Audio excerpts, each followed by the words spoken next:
आप्यायन्तु ममाङ्गानि वाक्प्राणश्चक्षुश्रोत्रमथो बलमिन्द्रियाणि च सर्वाणि सर्वं ब्रह्मोपनिषदं माहं ब्रह्म निराकुर्यां मा ब्रह्म निराकरोत् अनिराकरणमस्तु अनिराकरणं मेस्तु तदात्मनि निरतेय उपनिषत्सु धर्माः ते मयि सन्तु ओम शांति शांति शान्तिः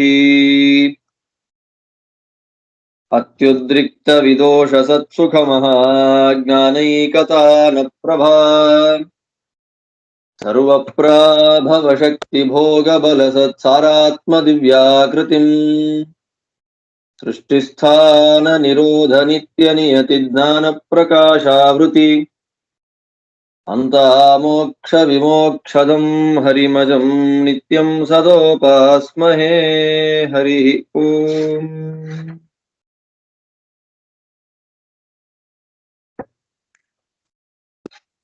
ನಿನ್ನೆ ದಿವಸ 8ನೇ ಖಂಡದಲ್ಲಿ ತ್ರಯೋಹ ಉದ್ಗೀಥೆ ಕುಶಲಾಹ ಬಭೂವುಹು ಅಂತ ಹೇಳಿ ಶಿಲಕ ಶಾಲಾವತ್ಯ ಚೈಕಿತಾಯನ ದಾಲ್ಭ್ಯ ಪ್ರವಾಹಣ ಜೈಬಿಲಿ ಎನ್ನುವಂತಹ 3 ಜನ ಬ್ರಹ್ಮಚಾರಿಗಳು ಉದ್ಗೀಥನ ವಿಷಯದಲ್ಲಿ ಕುಶಲರಾಗಿ ಅವರು ಪರಸ್ಪರ ಮಾತಾಡಿಕೊಳ್ತಾ ಇದ್ದಾರೆ, ಚರ್ಚೆಯನ್ನ ಮಾಡ್ತಾ ಇದ್ದಾರೆ, ವಿಚಾರ ಗೋಷ್ಠಿಯನ್ನ ಮಾಡ್ತಾ ಇದ್ದಾರೆ. ಅದನ್ನ ಮಾಡೋ ಕಾಲಕ್ಕೆ ಇಬ್ಬರು ರುದ್ರದೇವರಲ್ಲಿ ಸಾಮವನ್ನ ಸಂಸ್ಥಾಪನೆ ಮಾಡ್ತೇವೆ, ಅವರೇ ಸರ್ವೋತ್ತಮ ಅನ್ನುವ ರೀತಿಯಲ್ಲಿ ಮಾತಾಡ್ತಾರೆ. ಮತ್ತೊಬ್ಬ ಅಲ್ಲ ಅಯಂ ಲೋಕಃ ಅಂತ ಕರೆಯಲ್ಪಡತಕ್ಕಂಥ ಪೃಥ್ವಿ ಲೋಕಕ್ಕೆ ಅಭಿಮಾನಿಗಳಾಗಿರತಕ್ಕ ಚತುರ್ಮುಖ ಬ್ರಹ್ಮದೇವರು ಸರ್ವೋತ್ತಮರಿದ್ದಾರೆ. ಅವರು ಸಾಮವೇದ ಪ್ರತಿಪಾದ್ಯರಿದ್ದಾರೆ. ಸಮಸ್ತ ಸಾಮವೇದವು ಕೂಡ ಅವರ ಸ್ತೋತ್ರ ರೂಪದಲ್ಲಿದೆ ಅಂತ ಹೇಳಿ ಒಬ್ಬರು ರುದ್ರದೇವರ ಪರವಾಗಿಯೂ ಮತ್ತೊಬ್ಬರು ಬ್ರಹ್ಮದೇವರ ಪರವಾಗಿಯೂ ಸಾಮವನ್ನ ಹೇಳಿದಾಗ ಪ್ರವಾಹಣ ಜೈಬಿಲಿಗಳು ಕ್ಷತ್ರಿಯರಾಗಿದ್ದರೂ ಕೂಡ ವಿಶೇಷವಾದ ಕ್ರಮದಲ್ಲಿ ಇಲ್ಲ, ಬ್ರಹ್ಮದೇವರಿಗಿಂತಲೂ ಉತ್ಕೃಷ್ಟವಾದ ಒಂದು ತತ್ವ ಲೋಕದಲ್ಲಿ ಇದೆ, ಚತುರ್ಮುಖ ಬ್ರಹ್ಮದೇವರಿಗಿಂತಲೂ ಉತ್ಕೃಷ್ಟವಾಗಿರತಕ್ಕಂಥ ತತ್ವ ಇದೆ. ಆದ್ದರಿಂದ ನೀವೇನ್ ತಿಳಿದಿದ್ದೀರಿ ಶಿಲಕಶಾಲಾವತ್ಯರೇ, ನಿಮ್ದು ಅಂತವತ್ ಅಂದ್ರೆ ಉತ್ತಮ ವಸ್ತುವಂತರೋಪೇತಮೇವ, ಅಂದ್ರೆ ನೀವು ತಿಳಿದ ಬ್ರಹ್ಮತತ್ವ ಅಂತನ್ನೋದು ಉತ್ತಮ ವಸ್ತುವಿನಿಂದ ಕೂಡಿದೆ, ಅದೇ ಉತ್ತಮ ಅಲ್ಲ, ಇದಕ್ಕಿಂತಲೂ ಉತ್ತಮವಾಗಿರತಕ್ಕಂಥ ಒಂದು ವಸ್ತು ಇದೆ ಲೋಕದಲ್ಲಿ ಎಂಬುದಾಗಿ ಅವರು ಹೇಳಿದಾಗ ಶಿಲಕ ಶಾಲಾವತ್ಯರು ಕೇಳ್ತಾ ಇದ್ದಾರೆ, ಸ್ವಾಮಿ ಹಾಗಾದ್ರೆ ಆ ತತ್ವಜ್ಞಾನ ನಿಮ್ಮಿಂದಲೇ ನನಗೆ ಬರ್ಲಿ, ದಯಮಾಡಿ ಆ ತತ್ವದ ಉಪದೇಶವನ್ನ ನನಗೆ ನೀವು ಮಾಡಬೇಕು ಅಂತ ಹೇಳಿ ಅವರಲ್ಲಿ ಕೇಳಿದಾಗ, ಹಾಗೆ ಆಗ್ಲಿ, ವಿದ್ಧೀತಿ ಹೋವಾಚ ಪ್ರವಾಹಣ, ಹಾಗೆ ಹಾಗೆ ಹಾಗೆ ನೀವು ಕೇಳ್ರಿ, ನಮ್ಮಿಂದ ನೀವು ಚಿಂತನೆಯನ್ನ ಮಾಡ್ರಿ ಎಂಬುದಾಗಿ ಹೇಳಿ ಉತ್ತರವನ್ನ ಕೊಡ್ತಾ ಇದ್ದಾರೆ. 9ನೇ ಖಂಡ ಆರಂಭವಾಗ್ತಾ ಇದೆ. ಅಸ್ಯ ಲೋಕಸ್ಯ ಕಾ ಗತಿರಿತಿ ಶಾಲಾವತ್ಯ ಪೃಚ್ಛತಿ. ಶಾಲಾವತ್ಯರು ಪ್ರಶ್ನೆ ಮಾಡ್ತಾ ಇದ್ದಾರೆ, ಪ್ರವಾಹಣ ಜೈಬಿಲಿಗಳನ್ನ ಪ್ರಶ್ನೆ ಮಾಡ್ತಾ ಇದ್ದಾರೆ, ಕೇಳ್ತಾ ಇದ್ದಾರೆ, ಅಸ್ಯ ಲೋಕಸ್ಯ ಕಾ ಗತಿ, ಚತುರ್ಮುಖ ಬ್ರಹ್ಮದೇವರಿಗೆ ಮುಕ್ತಿಯಲ್ಲಿ ಆಶ್ರಯರು ಯಾರು? ಪೃಥಿವಿ ಅಭಿಮಾನಿಗಳಾಗಿರ್ತ ಅಸ್ಯ ಲೋಕಸ್ಯ ಪೃಥಿವ್ಯಭಿಮಾನಿನಃ ಬ್ರಹ್ಮಣಸ್ಯ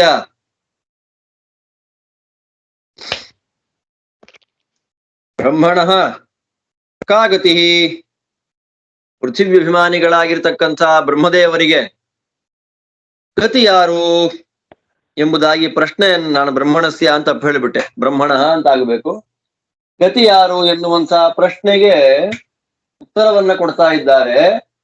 ಆ ಉತ್ತರ ಪ್ರವಾಹನ ಜೀವಿಗಳನ್ನ ಕೊಡ್ತಾ ಇದ್ದಾರೆ. ಆಕಾಶ ಇತಿ ಹೋವಾಚ.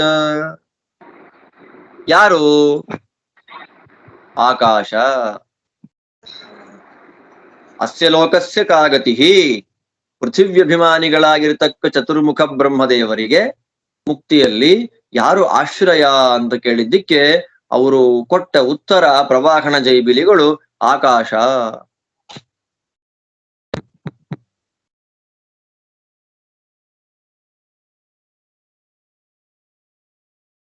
ಭಗವಂತನಿಗೆ ಆಕಾಶ ಅಂತ ಕರೀತಾರೆ.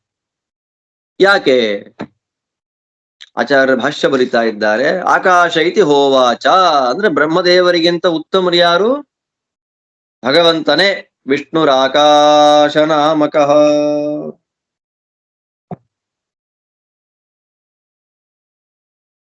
ವಿಷ್ಣು ಆಕಾಶ ನಾಮಕಃ. ಭಗವಂತ ಆಕಾಶ ನಾಮಕ ಇದ್ದಾನೆ. ವಿಷ್ಣುವಿಗೆ ಆಕಾಶ ಅಂತ ಹೆಸರು. ಯಾಕೆ ಭಗವಂತನ ಆಕಾಶ ಅಂತ ಕರೀತಾರೆ? ಅದಕ್ಕೆ ಆಚಾರ್ಯ ಭಾಷ್ಯ ಬರೀತಾರೆ. ಆದೀಪ್ತತ್ವಾದ್ವರೀಯಾನ್ಶ್ಚ ಪರಮೋ ಹರಿರೇವ ಹಿ. ಆದೀಪ್ತತ್ವಾತ್ ವರೀಯಾನ್ಶ್ಚ ಪರಮೋ ಹರಿರೇವ ಹಿ ಆಕಾಶ ನಾಮಕಃ. ಅವನಿಗೆ ಆಕಾಶ ಅಂತ ಯಾಕೆ ಕರೀತಾರೆ ಅಂದ್ರೆ ಆದೀಪ್ತತ್ವಾತ್. ಆದೀಪ್ತತ್ವಾತ್ ಚೆನ್ನಾಗಿ ಆಸಮಂತಾತ್ ಕಾಶತೆ ದೀಪ್ಯತೆ ಇತ್ಯಾಕಾಶೋ ವಿಷ್ಣು. ಮಂತ್ರಾಲಯ ಪ್ರಭುಗಳು ಬರೀತಾರೆ ಖಂಡಾರ್ಥದಲ್ಲಿ. ಆದೀಪ್ತತ್ವಾದ ಆಕಾಶ ನಾಮಕೋ ವಿಷ್ಣು ಅಂತ ಹೇಳಿ ವೇದೇಶ ತೀರ್ಥ ಶ್ರೀಪಾದಂಗಳವರು ಬರಿತಾ ಇದ್ದಾರೆ. ಆದ್ರಿಂದ ಚೆನ್ನಾಗಿ ಪ್ರಕಾಶ ಸ್ವರೂಪನಾದ್ದರಿಂದ, ಚೆನ್ನಾಗಿ ಪ್ರಕಾಶಮಾನನಾದ್ದರಿಂದ ವಿಷ್ಣುವಿಗೆ ಆಕಾಶ ಅಂತ ಕರೀತಾರೆ. ನೋಡಿ, ಆಕಾಶ ಇತಿ ಹೋವಾಚ ಅಂತ ಹೇಳಿ ಯಾರು ಗತಿ? ಪೃಥಿವಿ ಲೋಕಾಭಿಮಾನಿಗಳಾದಂತಹ ಚತುರ್ಮುಖ ಬ್ರಹ್ಮದೇವರಿಗೆ ಮುಕ್ತಿಯಲ್ಲಿ ಯಾರು ಗತಿ ಅಂದ್ರೆ ಅವರಿಗೆ ಮುಕ್ತಿಯಲ್ಲಿ ಗತಿ ಚೆನ್ನಾಗಿ ಪ್ರಕಾಶಮಾನನಾದ್ದರಿಂದ ಆಕಾಶ ಅಂತ ಕರೆಯಲ್ಪಡತಕ್ಕಂಥ ವಿಷ್ಣು. ಇದರಿಂದ ಏನ್ ಗೊತ್ತಾಯ್ತು ನಮಗೆ? ಭಗವಂತನಿಗೆ ಆಕಾಶ ಅಂತ ಹೆಸರಿದೆ.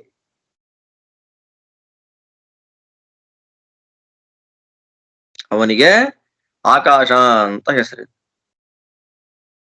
ಅಲ್ಲೊಂದು ಸಮಸ್ಯೆ ಬರುತ್ತೆ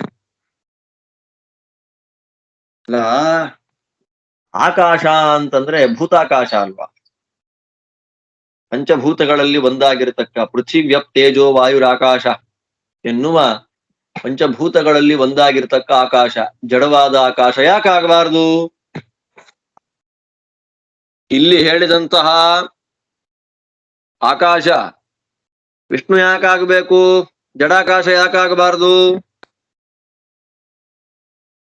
ಯಾಕೆ ಅಂತಂದ್ರೆ ಆಕಾಶ ಶಬ್ದಸ್ಯ ತತ್ರ ರೂಢತ್ವಾತ್. ರೂಢಿ ಎಲ್ಲಿದೆ?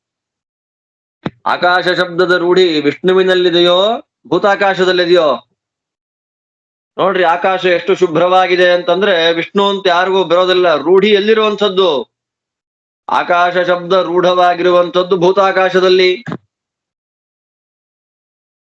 ವಿಷ್ಣುವಿನಲ್ಲಿ ಆ ಸಮಂತಾತ್ ಕಾಶತೆ, ಚೆನ್ನಾಗಿ ಪ್ರಕಾಶಮಾನನಾಗಿದ್ದಾನೆ ಅಂತ ಅದು ಯೋಗ. ಅದು ಶಬ್ದಗಳನ್ನ ಒಡೆದು ನೋಡಿದಾಗ ಆ ಯೌಗಿಕವಾದ ಅರ್ಥ ಅದು. ವಿಷ್ಣುತು ಯೌಗಿಕತ್ವಾತ್.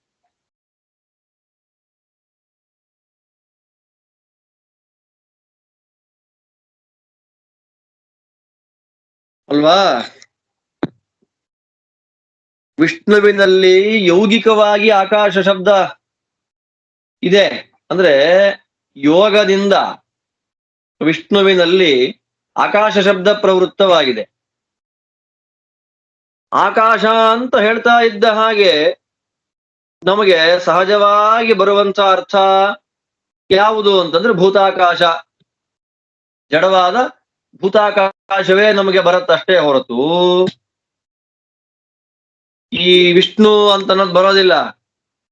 ನಹಿ ರೂಢಿ ಪರಿತ್ಯಾಗೇನ ಯೋಗಾಂಗೀಕಾರೋ ವಿನಾ ಬಾಧಕಂ ಯುಕ್ತ ಅಲ್ವಾ. ರೂಢಿಯನ್ನ ಬಿಟ್ಟು, ರೂಢಿಯಲ್ಲಿ ಸಂಪ್ರದಾಯದ ರೂಢಿಯಲ್ಲಿ ಬಂದಿರುವುದನ್ನ ಬಿಟ್ಟು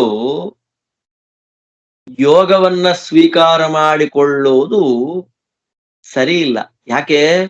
ನಾವು ರೂಢಿಯನ್ನ ಬಿಟ್ಟು ಯೋಗಾರ್ಥದಲ್ಲಿ ಸ್ವೀಕಾರ ಮಾಡಿಕೊಳ್ಳೋದು ಯಾವಾಗ ಶಬ್ದಗಳನ್ನ ಅಂದಾಗ ಬಾಧಕ ಇದ್ದಾಗ. ಯಾವಾಗ ಬಾಧಕ ಅಂತನ್ನೋದು ಬಂದ. ಈಗ ಸೈಂಧವಮಾನಯ ಅಂತ ಹೇಳ್ತಾ ಇದ್ದ ಹಾಗೆಯೇ ಅದನ್ನ ಯೌಗಿಕವಾಗಿ ಸೈಂಧವ ಅನ್ನೋದಕ್ಕೆ ಸಿಂಧು ದೇಶ ಭವ ಆದ್ದರಿಂದ ಕುದುರೆ ಅಂತ ಅರ್ಥ ಇದೆ. ಸಾಮಾನ್ಯವಾಗಿ ಸೈಂಧವ ಅಂತ ಹೇಳ್ತಾ ಇದ್ದ ಹಾಗೆ ಉಪ್ಪನ್ನೇ ತರ್ತಾನವನು. ಸೈಂಧವಮಾನಯ ಅಂತ ಹೇಳ್ತಾ ಇದ್ದ ಹಾಗೆ ಉಪ್ಪನ್ ತರ್ತಾನವನು, ಕುದುರೆ ತಗೊಂಡ್ಬರೋದಿಲ್ಲ. ಊಟಕ್ಕೆ ಕೂತಾಗ ಉಪ್ಪು ಬೇಕಾ ಕುದುರೆ ಬೇಕಾ? ನಾನು ಹೇಳಿದ ಉದಾಹರಣೆ ಸರಿ ಹೋಗೋದಿಲ್ಲ ಇದು. ಹಾಗಿದ್ರೂ ಕೂಡ ರೂಢಿಯನ್ನ ಬಿಟ್ಟು ಬಾಧಕವಿಲ್ಲದೆ ಇರುವ ಸಂದರ್ಭದಲ್ಲಿ ಅಂದ್ರೆ ತುಂಬಾ ಸಮಸ್ಯೆ ಆಗ್ಬಿಡತ್ತೆ. ಬಾಧಕ ಇದೆ, ಪಂಕಜ ಅಂತ ಹೇಳ್ತಾರೆ. ಈಗ ಪಂಕಜ ಎನ್ನುವ ಶಬ್ದ ಇದೆ, ರೂಢಿಯಲ್ಲಿ ಕಮಲಕ್ಕೆ ಅದನ್ನ ಹೇಳ್ತಾರೆ. ಯೌಗಿಕಾರ್ಥದಲ್ಲಿ ಏನರ್ಥ ಇದೆ ಅದಕ್ಕೆ? ಪಂಕಜ ಅಂದ್ರೆ ಪಂಕದಲ್ಲಿ ಹುಟ್ಟುವಂಥದ್ದು, ಕೆಸರಿನಲ್ಲಿ ಬರುವ ಕಪ್ಪೆ, ಅದಕ್ಕೂ ಪಂಕಜ ಅಂತ ಕರೀತಾರೆ. ಆದ್ರೆ ರೂಢಿಯಲ್ಲಿ ಏನಿದೆ? ರೂಢಿಯಲ್ಲಿ ಕಮಲದಲ್ಲಿಯೇ ಅದು ಪ್ರವೃತ್ತವಾಗುವಂಥದ್ದು ಶಬ್ದ. ಯಾವ ಶಬ್ದ? ಪಂಕಜ ಅನ್ನುವ ಶಬ್ದ. ಅದೇ ಪ್ರಕಾರವಾಗಿಯೇ ಇಲ್ಲಿ ಆಕಾಶ ಅಂತ ಹೇಳಿದರೆ ನಮಗೇನು ಜ್ಞಾನ ಬರುತ್ತೆ? ಆಕಾಶ ಅಂತಂದ್ರೆ ಭೂತಾಕಾಶವೇ ಹೊರತು ಯೋಗದಿಂದ ಆ ಸಮ್ಯಕ್ ಕಾಶತೆ, ಆ ಸಮಂತಾತ್ ಕಾಶತೆ ಅಂತೆಲ್ಲ ಹೇಳಿ ಅರ್ಥ ಮಾಡಿ ವಿಷ್ಣುವಿನಲ್ಲಿ ಸಮನ್ವಯ ಮಾಡೋದು ಸರಿ ಕಾಣೋದಿಲ್ಲ. ಇಲ್ಲೇನ್ ಸಮಸ್ಯೆ ಇಲ್ಲ. ಇಲ್ಲಿ ಆಕಾಶ ಶಬ್ದದಿಂದ ಭೂತಾಕಾಶವನ್ನ ಹೇಳೋದ್ರಿಂದ ಯಾರಿಗೇನ್ ಸಮಸ್ಯೆ ಇದೆ? ನೀವು ಯೋಗಾರ್ಥದಲ್ಲಿ ವಿಷ್ಣು ಅಂತ ಹೇಳಲಿಕ್ಕೆ. ಆದ್ದರಿಂದ ಇಲ್ಲಿ ಆಕಾಶ ಇತಿ ಹೋವಾಚ ಅಂತ ಹೇಳಿ ಈ ನಮ್ಮ ಪ್ರವಾಹಣ ಜೈಬಿಲಿಗಳು ಶಿಲಕ ಶಾಲಾವತ್ಯರಿಗೆ ಉತ್ತರ ಕೊಡುವಾಗ ಏನು ಆಕಾಶ ಪೃಥಿವ್ಯಭಿಮಾನಿಗಳಾಗಿರ್ತಕ್ಕ ಬ್ರಹ್ಮದೇವರಿಗೆ ಆಶ್ರಯರಾಗಿದ್ದಾರೆ ಅಂತ ಏನು ಹೇಳ್ತು, ಆ ಆಕಾಶ ಭೂತಾಕಾಶವೇ ಹೊರತು ವಿಷ್ಣುವಲ್ಲ ಎನ್ನುವಂಥ ಆಕ್ಷೇಪ ಬಂದ್ರೆ ಅದಕ್ಕೆ ಹೇಳ್ತಾರೆ ಸುಮ್ನೆ ಹಾಗೆಲ್ಲ ಹೇಳೋದಿಲ್ಲಪ್ಪ. ಆದೀಪ್ತತ್ವಾತ್ ಒಂದು ಕಾರಣ ಅಲ್ಲ. ಅಲ್ಲೇ ನೋಡ್ರಿ, ಮಂತ್ರ ನೋಡ್ರಿ ಮುಂದೆ ನೀವು. ಸ ಏಷ ಪರೋವರೀಯಾನುದ್ಗೀತ ಸ ಏಷೋ ಅನಂತಃ.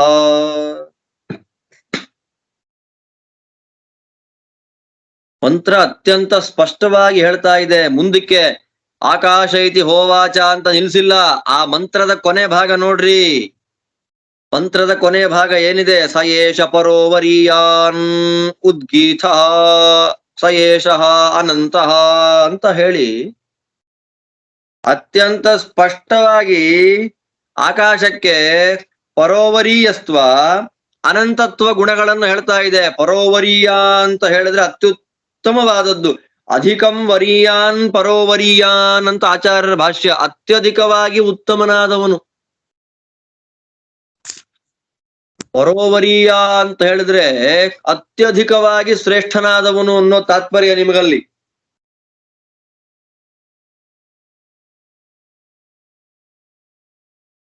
ಮಂತ್ರ ಅತ್ಯಂತ ಸ್ಪಷ್ಟವಾಗಿ ಪರೋವರೀಯಾನ್ ಉದ್ಗೀತ ಅನಂತಃ ಅಂತ ಹೇಳಿ ಇವನು ಪರೋವರೀಯ, ಇವನು ಅನಂತ ಅಂತ ಸ್ಪಷ್ಟ ಹೇಳ್ತಾ ಇದೆ. ಆದ್ರೆ ಆಕಾಶಕ್ಕೆ ಪರೋವರೀಯತ್ವವೂ ಇಲ್ಲ, ಅನಂತತ್ವವೂ ಇಲ್ಲ. ಆದ್ದರಿಂದ ಪರೋವರೀಯತ್ವ, ಉತ್ತಮತ್ವ, ಅತ್ಯಂತ ಶ್ರೇಷ್ಠತ್ವ ಮತ್ತು ಉದ್ಗೀತ ಶಬ್ದವಾಚ್ಯತ್ವ, ಅನಂತ ಮೊದಲಾಗಿರ್ತಕ್ಕಂಥ ಅನಂತತ್ವ ಗುಣಗಳು ವಿಷ್ಣವೇವ ಸಂಭವಾತ್ ಅನ್ಯತ್ರ ಅಸಂಭವಾತ್. ಅದು ವಿಷ್ಣುವಿನಲ್ಲಿಯೇ ಕೂಡುವಂಥದ್ದು ಬಿಟ್ರೆ ವಿಷ್ಣು ಇತರ ಪದಾರ್ಥಗಳಲ್ಲಿ ಪರೋವರೀಯತ್ವ ಅನಂತತ್ವ ಎನ್ನುವ ಗುಣಗಳು ಕೂಡೋದಿಲ್ಲ. ಆದ್ದರಿಂದ ಇಲ್ಲಿ ಪ್ರವಾಹಣ ಜೈಬಿಲಿಗಳು ಶಿಲಕ ಶಾಲಾವತ್ಯರಿಗೆ ಅಯಂ ಲೋಕಃ ಎನ್ನುವುದಾಗಿ ಪೃಥಿವ್ಯಭಿಮಾನಿಗಳಾಗಿರತಕ್ಕ ಬ್ರಹ್ಮದೇವರಿಗೆ ಯಾರು ಮುಕ್ತಿಯಲ್ಲಿ ಆಶ್ರಯ ಅಂತ ಕೇಳಿದ್ದಕ್ಕೆ ಆಕಾಶ ಇತಿ ಹೋವಾಚ ಅಂತ ಆಕಾಶವನ್ನ ಆಶ್ರಯವನ್ನಾಗಿ ಹೇಳಿದ್ದು ಸರಿಗಿದೆ. ಆದ್ದರಿಂದ ಆಕಾಶ ಶಬ್ದವಾಚ್ಯನಾದವನು ವಿಷ್ಣುವೇ ಹೊರತು ಭೂತಾಕಾಶವಾಗ್ಲಿಕ್ಕೆ ಸಾಧ್ಯವಿಲ್ಲ ಅನ್ನೋದನ್ನ ಹೇಳಲಿಕ್ಕಾಗಿ ಶ್ರೀಮದಾಚಾರ್ಯರು ಕೇವಲ ಆದೀಪ್ತತ್ವಾತ್ ಅಂತ ಹೇಳಿದೆ. ವರೀಯಾನ್ಶ್ಚ ಪರಮೋ ಹರಿರೇವಹಿ ಅಂತ ಹೇಳಿ ವರೀಯಾನ್ಶ್ಚ ವರೀಯಾನ್ ಮಂತ್ರದಲ್ಲಿ ಅತ್ಯಂತ ಸ್ಪಷ್ಟವಾಗಿ ಪರೋವರೀಯಾನ್ ಅಂತ ಹೇಳಿದ್ದಾರೆ. ವರೀಯಾನ್ ಅತ್ಯಂತ ಶ್ರೇಷ್ಠನಾಗಿದ್ದಾನೆ, ಪರಮೋ ವರೀಯಾನ್ ಅತ್ಯಂತ ಶ್ರೇಷ್ಠನಾದವನು ಹರಿಯೊಬ್ಬನೇ. ಆದ್ದರಿಂದ ಆಕಾಶ ಶಬ್ದ ವಾಚ್ಯತ್ವ ಯಾರಲ್ಲಿ ಉಂಟು ಅಂತಂದ್ರೆ ಭಗವಂತನಲ್ಲಿಯೇ ಉಂಟು.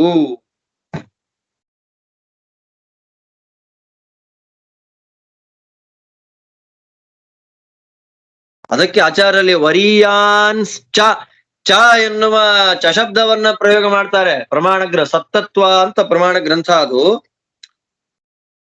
ಆ ಸತ್ತತ್ವ ಎನ್ನುವಂತಹ ಪ್ರಮಾಣ ಗ್ರಂಥದಲ್ಲಿ ಆದೀಪ್ತತ್ವಾದ್ ವರೀಯಾನ್ಶ್ಚ ವರೀಯಾನ್ ಚ ಅಂದ್ರೆ ಅರ್ಥ ಏನು? ಮಂತ್ರ ಹೇಳಿದಂತಹ ಅನಂತತ್ವಾದಿ ಗುಣಗಳು ಅಲ್ಲಿ ಗೊತ್ತಾಗ್ತಿದೆ. ವರೀಯಾನ್ ಕೇವಲ ಪರೋವರೀಯಾನ್ ಅಲ್ಲ, ಉದ್ಗೀತ ಮತ್ತು ಅನಂತ ಎನ್ನುವ ಗುಣಗಳನ್ನು ಚ ಶಬ್ದ ಸಮುಚ್ಚಯವನ್ನಾಗಿ ನಮಗೆ ಹೇಳ್ತಾ ಇದೆ. ಆದೀಪ್ತತ್ವಾತ್ ವರೀಯಾನ್ಶ್ಚ ಪರಮೋ ಹರಿರೇವಹಿ. ವಿಷ್ಣುವಿಗೆ ಆಕಾಶ ಅಂತ ಕರೀತಾರೆ. ಯಾಕೆ ಆಕಾಶ ಅಂತ ಕರೀತಾರೆ ಅಂದ್ರೆ ಚೆನ್ನಾಗಿ ಪ್ರಕಾಶಮಾನವಾದ ಸ್ವರೂಪವುಳ್ಳ ಕಾರಣ. ಭೂತಾಕಾಶ ಯಾಕಾಗಬಾರದು ಅಂದ್ರೆ ಇಲ್ಲ. ಉಪನಿಷತ್ತು ಅಲ್ಲಿ ಹೇಳುವಾಗ ಆ ಬ್ರಹ್ಮದೇವರಿಗೆ ಆಶ್ರಯವನ್ನಾಗಿ ಭಗವಂತನಿಗೆ ಆಕಾಶ ಎನ್ನುವ ಶಬ್ದವನ್ನ ಹೇಳಿದಾಗ ಅಲ್ಲಿಗೆ ನಿಲ್ಲಿಸ್ಲಿಲ್ಲ.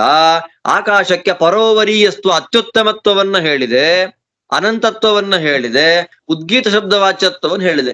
ಆದ್ದರಿಂದ ಅನಂತ ಗುಣ ಸಂಪನ್ನನ ಅನಂತತ್ವ ಎನ್ನುವ ಗುಣದಿಂದ ಕೂಡಿದವನು ವಿಷ್ಣುವೇ, ಅತ್ಯುತ್ತಮತ್ವ ಎನ್ನುವಂತಹ ಗುಣದಿಂದ ಕೂಡಿದವನು ವಿಷ್ಣುವೇ, ಉದ್ಗೀತ ನಾಮಕನಾದವನು ವಿಷ್ಣುವೇ ಅನ್ನೋದು ಈ ಉಪನಿಷತ್ತಿನಲ್ಲಿ ಪ್ರಸಿದ್ಧವಾಗಿರುವಂಥದ್ದು.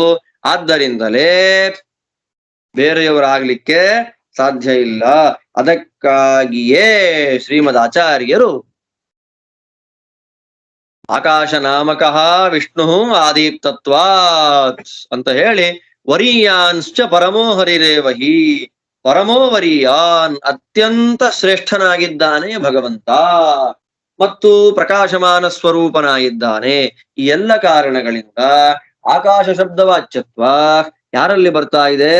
ವಿಷ್ಣುವಿನಲ್ಲಿಯೇ ಬರ್ತಾ ಇದೆ ಎನ್ನುವ ಪ್ರಮೇಯವನ್ನ ಅತ್ಯಂತ ದೃಢವಾಗಿ ತಿಳಿಸಿಕೊಡ್ತಾ ಇದ್ದಾರೆ. ಆ ಪ್ರಮೇಯಕ್ಕೆ ಯಾವುದೇ ರೀತಿಯಾಗಿರ್ತಕ್ಕಂಥ ಬಾಧಕ ಅಂತನ್ನೋದು ಬರಲಿಲ್ಲ ಅಂತನ್ನೋದು ಸಿದ್ಧವಾಗತ್ತೆ. ಇದೆಲ್ಲವನ್ನ ಚಿಂತನೆಯಲ್ಲಿ ಇಟ್ಟುಕೊಂಡೇ ಶ್ರೀಮದ್ ವೇದವ್ಯಾಸ ದೇವರು ಬ್ರಹ್ಮಸೂತ್ರಗಳಲ್ಲಿ ನಿರ್ಣಯವನ್ನ ಮಾಡ್ತಾ ಇದ್ದಾರೆ. ಆಕಾಶಸ್ಥಲ್ಲಿಂಗಾತ್ ಓಂ ಓಂ ಆಕಾಶಸ್ಥಲ್ಲಿಂಗಾತ್ ಓಂ. ಮೊದಲನೇ ಅಧ್ಯಾಯದ ಮೊದಲನೇ ಪಾದದ 12ನೇ ಸೂತ್ರ ಇದು. ಬ್ರಹ್ಮಸೂತ್ರದ ಪ್ರಥಮಾಧ್ಯಾಯದ ಪ್ರಥಮ ಪಾದದ 12 ಸೂತ್ರ 12ನೇ ಸೂತ್ರವಾಗಿ ಬಂದಿದೆ. ಭಗವಂತ ಆಕಾಶ ನಾಮಕ. ಯಾಕೆ ಆಕಾಶ ಅಂದ್ರೆ ಆಸಮಂತಾತ್ ಕಾಶತೆ. ಸ್ಪಷ್ಟವಾಗಿ ಬ್ರಹ್ಮಸೂತ್ರ ನಿರ್ಣಯವನ್ನ ಮಾಡಿದೆ. ಆದ್ದರಿಂದ ಅಸ್ಯ ಲೋಕಸ್ಯ ಕಾಗತಿ ಎಂಬುದಾಗಿ ಪ್ರಶ್ನೆಯನ್ನ ಮಾಡಿದ್ದಕ್ಕೆ ಅಸ್ಯ ಲೋಕಸ್ಯ ಕಾಗತಿ ಎಂಬುದಾಗಿ ಪ್ರಶ್ನೆ. ಯಾರ ಪ್ರಶ್ನೆ?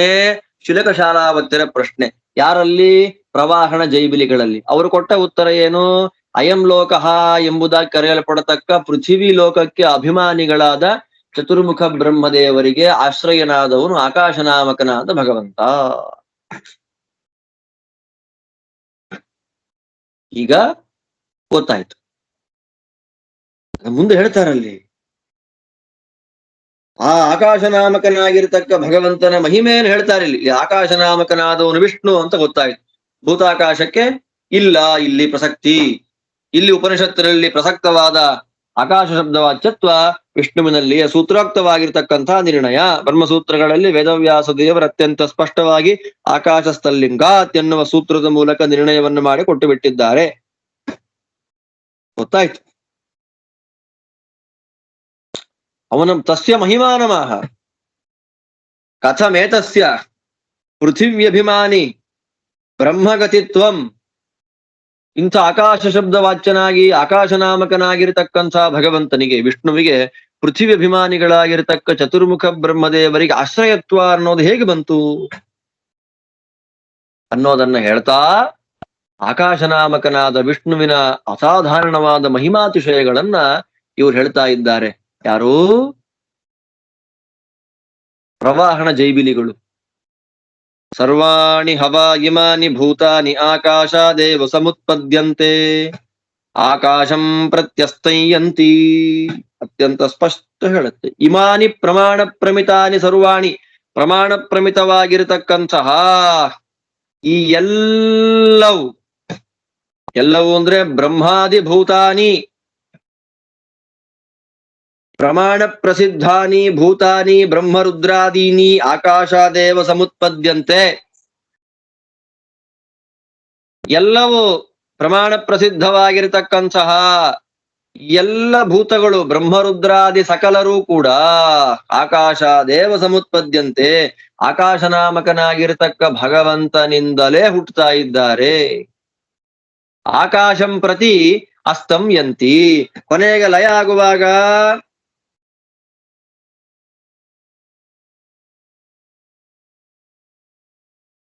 ಆಕಾಶಂ ಪ್ರತಿ ಅಸ್ತಂ ಅದರ್ಶನಂ ಯಂತಿ.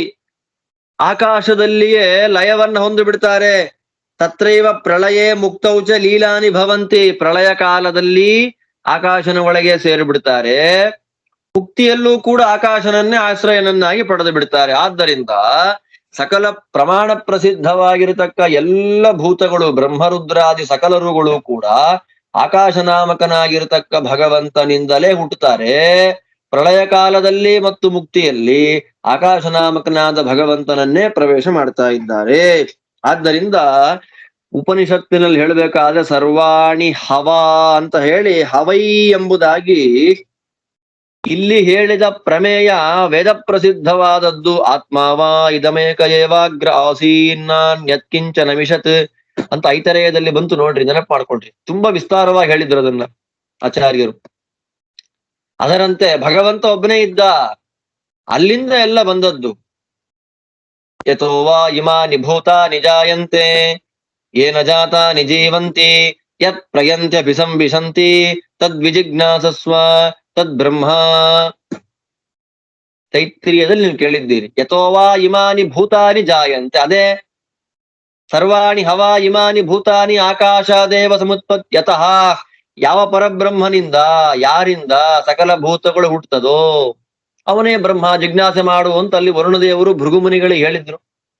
ಅದರಂತೆ ಇಲ್ಲಿ ಅದನ್ನೇ ಹವಾ ಎನ್ನುವುದರಿಂದ ವೇದ ಪ್ರಸಿದ್ಧ. ಇದು ವೇದ ಪ್ರಸಿದ್ಧವಾದ ಪ್ರಮೇಯ. ತೈತ್ರಿಯ ಉಪನಿಷತ್ತಿನೆಲ್ಲ ಅತ್ಯಂತ ಸ್ಪಷ್ಟವಾಗಿ ಯಥೋವಾ ಇಮಾನಿ ಭೂತಾನಿ ಜಾಯಂತೆ ಏನ ಜಾತಾನಿ ಜೀವಂತಿ ಯತ್ ಪ್ರಯಂತಿ ಅಭಿಸಂವಿಶಂತಿ ತದ್ವಿಜಿಜ್ಞಾಸಸ್ವ ತದ್ಬ್ರಹ್ಮೇತಿ ಎಂಬುದಾಗಿ ಭೃಗುವಲ್ಲಿಯಲ್ಲಿ ವರುಣದೇವರು ತನ್ನ ಮಗನಾಗಿರತಕ್ಕ ಭೃಗುವಿಗೆ ಏನ್ ತತ್ವೋಪದೇಶವನ್ನ ಮಾಡಿದ್ದಾರೆ. ಆ ವೈದಿಕ ಪ್ರಸಿದ್ಧಿ, ವೇದ ಪ್ರಸಿದ್ಧಿ ಇದೆ. ಸರ್ವ ಸೃಷ್ಟಿಕರ್ತ, ಸರ್ವ ಸಂಹಾರಕ ಎಂಬುದಾಗಿ ಅತ್ಯಂತ ಸ್ಪಷ್ಟವಾಗಿ ಬ್ರಹ್ಮನ ಲಕ್ಷಣವನ್ನು ಹೇಳ್ತಾ ಇದ್ದಾರೆ ಜನ್ಮಾದ್ಯಸ್ಯತಃ ಎನ್ನುವ ಸೂತ್ರದಿಂದ. ಉಪನಿಷತ್ತು ಅದನ್ನು ಹೇಳ್ತಾ ಇದೆ. ವೈದಿಕ ಪ್ರಸಿದ್ಧಿ ಇದೆ. ಆಕಾಶ ಶಬ್ದವಾಚ್ಯನಾಗಿರತಕ್ಕ ಆಕಾಶನಾಮಕನಾಗಿರತಕ್ಕ ವಿಷ್ಣುವೇ ಸರ್ವ ಸೃಷ್ಟಿಯನ್ನ ಮಾಡ್ತಾನೆ, ಕೊನೆಗೆ ಸರ್ವ ಸಂಹಾರವನ್ನು ಮಾಡುವವನು ಅವನೇ ಎಂಬುದಾಗಿ ವೈದಿಕ ಪ್ರಸಿದ್ಧಿ ಇದೆ. ಅದು ವೈದಿಕ ಪ್ರಸಿದ್ಧಿ ಅಲ್ಲ, ವೇದೇಶ ತೀರ್ಥರು ಹೇಳ್ತಾ ಇದ್ದಾರೆ ವೈದಿಕ ಸುಪ್ರಸಿದ್ಧಿ ಸುಪ್ರಸಿದ್ಧವಾದದ್ದು. ವಿದ್ವಾಂಸರ ವಲಯದಲ್ಲಿ ವೇದವನ್ನ ಸಾಂಗೋಪಾಂಗವಾಗಿ ಥರೋ ಸ್ಟಡಿ ಮಾಡಿದಂತಹ ವ್ಯಕ್ತಿಗಳಿಗೆ ಗೊತ್ತಾಗುವಂತಹ ವಿಷಯವಿದು. ಆದ್ದರಿಂದ ಆಕಾಶೋ ಹಿ ಏವ ಏಭ್ಯೋ ಜಾಯಾನ್, ಎಲ್ಲ ಕಾರಣದಿಂದ ಏಭ್ಯ ಆಕಾಶೋ ಏವ ಜಾಯಾನ್ ಹಿ ಏಭ್ಯ ಇವರೆಲ್ಲರಿಗಿಂತ, ಬ್ರಹ್ಮರುದ್ರಾದಿ ಸಕಲರುಗಳಿಗಿಂತ, ಬ್ರಹ್ಮರುದ್ರಾದಿ ಭೂತೇಭ್ಯ ಬ್ರಹ್ಮರುದ್ರರೇ ಮೊದಲಾಗಿರತಕ್ಕ ಸಕಲ ಭೂತಗಳಿಗಿಂತಲೂ ಆಕಾಶನಾಮಕನಾದ ಭಗವಂತನೇ ಜ್ಯಾಯಾನ್ ಅಂದ್ರೆ ಶ್ರೇಷ್ಠ. ಆಕಾಶಃ ಪರಾಯಣಂ, ಆಕಾಶಃ ಪರಾಯಣಂ ಆಕಾಶನಾಮಕನಾಗಿರತಕ್ಕ ವಿಷ್ಣುವೇ ಪರಾಯಣಂ ಉತ್ತಮಂ ಆಶ್ರಯ. ಮುಖ್ಯಾಶ್ರಯ ಅಂತ ರಾಯರು ವ್ಯಾಖ್ಯಾನ ಮಾಡ್ತಾರೆ. ಆಕಾಶನಾಮಕನಾದ ಭಗವಂತನೇ ಬ್ರಹ್ಮರುದ್ರಾದಿ ಸಕಲ ಭೂತಗಳಿಗಿಂತ ಉತ್ತಮನಿದ್ದಾನೆ. ಆಕಾಶನಾಮಕನಾಗಿರತಕ್ಕ ವಿಷ್ಣುವೇ ಪರಾಯಣ ಎಲ್ಲರಿಗೂ ಮುಖ್ಯ ಆಶ್ರಯನಾಗಿದ್ದಾನೆ. ಮತ್ ಇವನಿಗಿಂತ ಯಾರಾದ್ರೂ ಉತ್ತಮ ಇರ್ಬೋದಲ್ವಾ? ನ ಏತಸ್ಮಾದ್ ಉತ್ತಮಂ ವಸ್ತು ಆಶಂಕ್ಯಂ, ಇವನು ಪರಾಯಣ, ಇವನು ಜ್ಯಾಯಾನ್. ಬ್ರಹ್ಮರುದ್ರಾದಿ ಸಕಲ ಭೂತ ನೋಡಿ, ಇಲ್ಲಿ ಬಂದಿರತಕ್ಕ ಪೂರ್ವ ಪ್ರಸಕ್ತರಾದವರು ಶಿಲಕ ಶಾಲಾವತ್ಯನಾಗ್ಲಿ, ದಾಲ್ಭ್ಯ ಚೈಕಿತಾಯನ ದಾಲ್ಭ್ಯನಾಗ್ಲಿ, ಇಬ್ಬರು ಬ್ರಹ್ಮದೇವರನ್ನು ಒಬ್ರು ಸರ್ವೋತ್ತಮ ಅಂದ್ರೆ ಶಿವನನ್ನು ಒಬ್ರು ಸರ್ವೋತ್ತಮ ಅಂದ್ರು. ಆ ಎರಡನ್ನು ನಿರಾಕರಣೆ ಮಾಡ್ತಾರೆ. ಆಕಾಶ ಏವಹಿ ಏಭ್ಯೋ ಜ್ಯಾಯಾನ್, ಬ್ರಹ್ಮರುದ್ರಾದಿ ಸಕಲ ಭೂತಗಳಿಗಿಂತಲೂ ಆಕಾಶನಾಮಕನಾದ ವಿಷ್ಣುವೇ ಜ್ಯಾಯಾನ್ ಶ್ರೇಷ್ಠ ಉತ್ತಮ. ಎಲ್ಲರಿಗೂ ಅವನೇ ಆಶ್ರಯ, ಉತ್ತಮ ಆಶ್ರಯ. ಮುಖ್ಯಾಶ್ರಯನಾಗಿ ನಿಂತವನು ಯಾರು? ಅವನೇ. ಅಲ್ಲ, ಇವನಿಗಿಂತ ಇನ್ನೊಂದು ಉತ್ತಮವಾಗಿರತಕ್ಕಂತಹ ಬೇರೆ ವಸ್ತುವನ್ನ ನಾವು ಚಿಂತನೆ ಮಾಡಬಹುದಲ್ವಾ? ಇವನಿಗಿಂತ ಇನ್ನೊಂದು ಉತ್ತಮವಾಗಿರತಕ್ಕಂತಹ ಒಂದು ವಸ್ತುವನ್ನ ನಾವು ಚಿಂತನೆ ಮಾಡಬಹುದಲ್ವಾ ಅಂತಂದ್ರೆ ಅದಕ್ಕೆ ಹೇಳ್ತಾ ಇದ್ದಾರೆ, ಇಲ್ಲ, ಪ್ರಸಕ್ತಿಯೇ ಇಲ್ಲ, ಆಶಂಕೆಯನ್ನೂ ನೀವು ಮಾಡೋ ಹಾಗಿಲ್ಲ. ಇವನಿಗಿಂತ ಇನ್ನೊಂದು ಉತ್ತಮವಾಗಿರತಕ್ಕ ಒಂದು ವಸ್ತುವಿದೆ ಅಂತ ಹೇಳಿ ಕಲ್ಪನೆಯನ್ನು ಮಾಡೋ ಹಾಗಿಲ್ಲ. ಯಾಕೆ ಮಾಡೋ ಹಾಗಿಲ್ಲ ಅಂದ್ರೆ ಸ ಏಷ ಪರೋವರಿಯಾನ್ ಉದ್ಗೀತ ಸ ಏಷೋ ಅನಂತಃ. ಅತ್ಯಂತ ಸ್ಪಷ್ಟ ಹೇಳ್ತಾರೆ. ಸ ಏಷ ಪರೋವರಿಯಾನ್ ಉದ್ಗೀತ, ಅವನು ಪರೋವರಿಯಾನ್. ಅಲ್ಲಿ ಪರೋವರಿಯಾನ್ ಅನ್ನುವುದಕ್ಕೆ ಆಚಾರ್ಯರು ಅರ್ಥ ಮಾಡ್ತಾರೆ ಅಧಿಕಂ ವರಿಯಾನ್ ಪರೋವರಿಯಾನ್ ಅಂತ. ಆಚಾರ್ಯರು ಮಾಡಿದ ಅರ್ಥ ನೋಡ್ರಿ ಭಾಷ್ಯದಲ್ಲಿ ಹೇಗಿದೆ. ಅಧಿಕಂ ವರಿಯಾನ್ ಪರೋವರಿಯಾನ್. ಅಧಿಕಂ ವರಿಯಾನ್ ಅಂದ್ರೆ ಏನು? ಅಧಿಕಂ ಅತ್ಯಧಿಕವಾಗಿ, ವರಿಯಾನ್ ಶ್ರೇಷ್ಠ, ಪರೋವರಿಯಾನ್ ಅಂತ ಅರ್ಥ. ಅತ್ಯಧಿಕವಾಗಿ ಭಗವಂತ ಶ್ರೇಷ್ಠನಿದ್ದಾನೆ. ನೋಡಿ, ಬರೀ ಶ್ರೇಷ್ಠ ಅಲ್ಲ, ಅತ್ಯಧಿಕವಾಗಿ ಭಗವಂತ ಶ್ರೇಷ್ಠ ಇದ್ದಾನೆ. ಆದ್ದರಿಂದ ದೇವರು ಯಾರು? ಪರೋವರಿಯಾನ್ ಅಂತ ಅವರನ್ನು ಕರೀತಾರೆ. ಆದ್ದರಿಂದ ಪರೋವರಿಯಾನ್ ಮತ್ತೆ ಉದ್ಗೀತ ಅದು ಗೊತ್ತು. ಉಚ್ಚೈಹಿ ಗೇತ್ವಾ, ಸರ್ವ ಉತ್ತಮರಾಗಿರ್ತಕ್ಕಂಥ ದೇವತೆಗಳಿಂದಲೂ ಸರ್ವೋತ್ತಮ ಎಂಬುದಾಗಿ ಸ್ತೋತ್ರ ಮಾಡಿಸಿಕೊಳ್ಳುವ ಕಾರಣ ಅವನು ಉದ್ಗೀತ ಮತ್ತು ಅನಂತ. ದೇಶಕಾಲ ಗುಣೈರ್ ಅಪರಿಚ್ಛಿನ್ನ, ದೇಶ ಕಾಲ ಗುಣಗಳಿಂದ ಪರಿಚ್ಛಿನ್ನ ಸ್ವರೂಪನಲ್ಲದವನು. ಬೌಂಡ್ರಿ ಇಲ್ಲ, ಲಿಮಿಟ್ ಇಲ್ಲ. ಆದ್ದರಿಂದ ಅವನು ಅನಂತ. ದೇಶತಃ ಕಾಲತಃ ಗುಣತಃ ಪರಿಚ್ಛೇದ ಶೂನ್ಯತ್ವಾದನಂತ ನಾಮಕಃ. ದೇಶತಃ ಕಾಲತಃ ಗುಣತಃ ಯಾವ ಭಗವಂತನಿಗೆ ಪರಿಚ್ಛೇದ, ವಿಭಾಗ, ಲಿಮಿಟ್, ಬೌಂಡ್ರಿ, ಮರ್ಯಾದ ಇಲ್ಲವೋ ಅಂಥ ಭಗವಂತ ದೇಶಕಾಲಗಳ ಅತೀತನಾಗಿ ಅನಂತ ಗುಣ ಪರಿಪೂರ್ಣನಾಗಿರುವುದರಿಂದ ಅನಂತ. ನೋಡಿ, ಅತ್ಯಧಿಕವಾಗಿ ಶ್ರೇಷ್ಠ, ಉಚ್ಚರಿಂದಲೂ ಸರ್ವೋತ್ತಮ ಎಂಬುದಾಗಿ ಸ್ತುತ್ಯ, ದೇಶಕಾಲ ಗುಣಗಳಿಂದ ಪರಿಚ್ಛೇದ ಶೂನ್ಯ, ಆದ್ದರಿಂದ ಅನಂತ. ಇಂತಹ ಮೂರು ಗುಣಗಳಿಂದ ಯುಕ್ತನಾಗಿರತಕ್ಕ ಆಕಾಶನಾಮಕನಾದ ಭಗವಂತನೇ ಬ್ರಹ್ಮದೇವರಿಗೆ ಮುಕ್ತಿಯಲ್ಲಿ ಆಶ್ರಯ.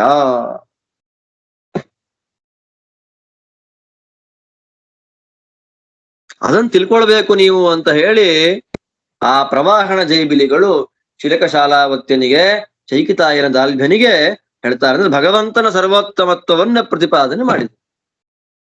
ನಾವು ಹೀಗೆ ಚಿಂತನೆ ಮಾಡೋದ್ರಿಂದ ಏನಾಗತ್ತೆ? ಭಗವಂತ ಈ ಪ್ರಕಾರವಾಗಿ ಸರ್ವೋತ್ತಮನಿದ್ದಾನೆ ಅಂತ ನಾವು ಚಿಂತನೆ ಮಾಡೋದ್ರಿಂದ ಬರುವಂತಹ ಫಲ ಏನು ಅಂತ ಉಪನಿಷತ್ ಹೇಳುತ್ತೆ. ಪರೋವರೀಯೋ ಹಾಸ್ಯ ಭವತಿ ಪರೋವರೀಯಸೋಹ ಲೋಕಾಂಜಯತಿ ಯ ಏತದೇವಂ ವಿದ್ವಾನ್ ಪರೋವರೀಯಾಂ ಸಮುದ್ಗೀತಮುಪಾಸ್ತೆ. ಈ ಪ್ರಕಾರವಾಗಿ ಪರೋವರೀಯೋ ಹಾ ಅಸ್ಯ ಭವತಿ, ಅಸ್ಯ ಪರೋವರೀಯೋ ಭವತಿ, ಪರೋವರೀಯೋ ಹಾಸ್ಯ ಭವತಿ ಅನ್ನೋದಕ್ಕೆ ಆಚಾರ್ಯರ ಭಾಷ್ಯ ಬರೀತಾ ಇದ್ದಾರೆ.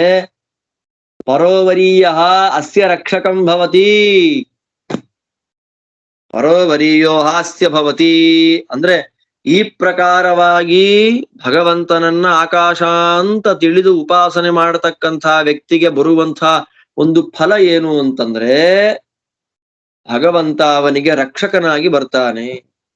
ಯಾವ ಆಕಾಶ ನಾಮಕನಾದ ಭಗವಂತ ಪರೋವರೀಯ ಅಂದ್ರೆ ಅತ್ಯಧಿಕ ಶ್ರೇಷ್ಠ, ಉದ್ಗೀತ ಮತ್ತು ಆಕಾಶ ನಾಮಕ ಅಂತ ಉಪಾಸನೆ ಮಾಡ್ತಾರೋ, ಜೊತೆ ಚತುರ್ಮುಖ ಬ್ರಹ್ಮದೇವರಿಗೆ ಆಶ್ರಯನಾಗಿದ್ದಾನೆ ಅಂತ ಯಾರು ಉಪಾಸನೆ ಮಾಡ್ತಾರೋ, ವಿದ್ವಾನ್ ಉಪಾಸ್ತೆ ಯಾವನು ಉಪಾಸನೆ ಮಾಡ್ತಾನೋ, ಅಸ್ಯ ಉಪಾಸಕಸ್ಯ ಆ ಉಪಾಸಕನಿಗೆ ಪರೋವರೀಯ ಪರೋವರೀಯ ನಾಮಕನಾಗಿರತಕ್ಕ ಅತ್ಯುತ್ತಮ ಅತ್ಯಧಿಕ ಶ್ರೇಷ್ಠ ಅಂತ ಕರೆಯಲ್ಪಡತಕ್ಕಂಥ ಬ್ರಹ್ಮ ಭಗವಂತ ರಕ್ಷಕಂ ಭವತಿ, ರಕ್ಷಕನಾಗಿರ್ತಾನೆ. ಚತುರ್ಮುಖ ಬ್ರಹ್ಮದೇವರಿಗೆ ಭಗವಂತ ಆಶ್ರಯನಿದ್ದಾನೆ, ಅವನು ಅತ್ಯಧಿಕ ಶ್ರೇಷ್ಠನಿದ್ದಾನೆ, ಅವನು ಉದ್ಗೀತನಿದ್ದಾನೆ. ಯಾರು ಉಪಾಸನೆ ಮಾಡ್ತಾರೋ ಅವನಿಗೆ ಆ ಪರಬ್ರಹ್ಮನೇ ರಕ್ಷಕನಾಗಿ ಬರ್ತಾನೆ. ಅವನ ರಕ್ಷಣೆಯ ಜವಾಬ್ದಾರಿ ಭಗವಂತನದ್ದು. ಸ ಉಪಾಸಕ ಪರೋವರೀಯ ಸಹ ಅಧಿಕಂ, ಅವನು ಅತ್ಯಂತ ಉತ್ತಮವಾಗಿರತಕ್ಕಂಥ ಲೋಕಗಳನ್ನ ಗೆದ್ದು ಬಿಡ್ತಾನೆ. ಅತ್ಯಂತ ಉತ್ತಮವಾಗಿರ್ತಕ್ಕಂಥ ಲೋಕಗಳು ಅಂದ್ರೆ ಯಾವುದು? ವೈಕುಂಠ, ಅನಂತಾಸನ, ಶ್ವೇತದ್ವೀಪಾಖ್ಯಾಂ ಜೈತಿ. ನೋಡಿ, ವೈಕುಂಠ, ಅನಂತಾಸನ, ಶ್ವೇತದ್ವೀಪಗಳೆಂಬತಕ್ಕಂಥ ಶ್ರೇಷ್ಠವಾಗಿರ್ತಕ್ಕ ಲೋಕಗಳನ್ನು ಮುಚ್ಚುತ್ತಾನೆ. ಚತುರ್ಮುಖ ಬ್ರಹ್ಮದೇವರಿಗೆ ಆಶ್ರಯನಾಗಿ ಆಕಾಶ ಅಂತ ಕರೆಯಲ್ಪಡತಕ್ಕಂಥ ಭಗವಂತ ಅತ್ಯಧಿಕ ಶ್ರೇಷ್ಠ, ಅವನು ಉದ್ಗೀತ ಅಂತ ಯಾವ ಯೋಗ್ಯ ಅಧಿಕಾರಿ ಉಪಾಸನೆ ಮಾಡ್ತಾನೋ ಭಗವಂತನನ್ನ, ಹಾಗೆ ಉಪಾಸನೆಯನ್ನ ಮಾಡುವಂತಹ ವ್ಯಕ್ತಿ ಭಗವಂತನನ್ನ ರಕ್ಷಕನನ್ನಾಗಿ ಪಡಿತಾನೆ. ಅಷ್ಟು ಮಾತ್ರ ಅಲ್ಲ, ಉತ್ತಮವಾಗಿರ್ತಕ್ಕ ಲೋಕಗಳನ್ನು ಪಡೆದು ಬಿಡ್ತಾನೆ. ಆ ಉತ್ತಮವಾಗಿರ್ತಕ್ಕಂತಹ ಲೋಕಗಳು ಯಾವುದು? ಅದು ನಮಗೆಲ್ಲ ಗೊತ್ತಿರುವಂತದ್ದು. ಇರುವಂತಹ ಲೋಕಗಳು ಅಂತ ಹೇಳಿದರೆ ಅನಂತಾಸನ, ಶ್ವೇತದ್ವೀಪ ಮತ್ತು ಲೋಕಗಳು. ಆ ಯಾವ ಲೋಕಗಳನ್ನ ಹೊಂದಿ ಸುಖವನ್ನ ಪಡಿತಾ ಇದ್ದಾನೆ.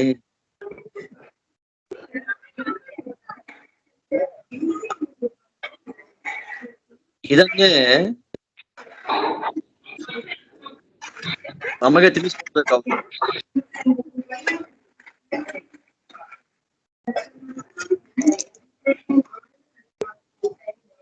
ಈ ಪ್ರಮೇಯವನ್ನ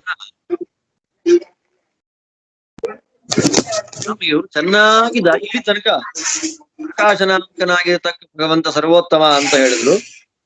ಹಾಗೆ ಅವನನ್ನ ಉಪಾಸನೆ ಮಾಡೋದ್ರಿಂದ ಏನಾಗತ್ತೆ ಅನ್ನೋದನ್ನು ಹೇಳಿದ್ರು. ಹೇಳಿ ಇನ್ನು ಮುಂದಕ್ಕೆ ನಮಗೇನ್ ಮಾಡ್ತಾ ಇದ್ದಾರೆ ಇವರು? ಹಾಗೆ ಚಿಂತನೆಯನ್ನ ಮಾಡಿ ಯಾರಿಗೇನಾದ್ರು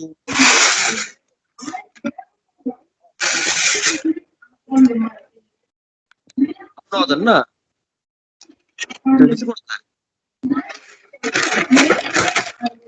ಏನು ಶಬ್ದ ಬರ್ತಾ ಇದೆಯಲ್ಲ, ಯಾರು?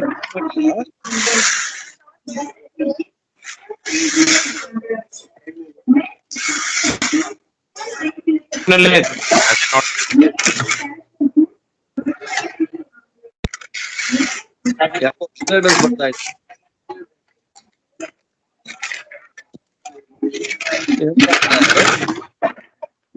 ತಂ ಹೈತಂ ಅತಿಧನ್ವಾ ಶೌನಕಃ ಉದರಶಾಂಡಿಲ್ಯಾಯ ಉಕ್ತ್ವಾ ಉವಾಚ.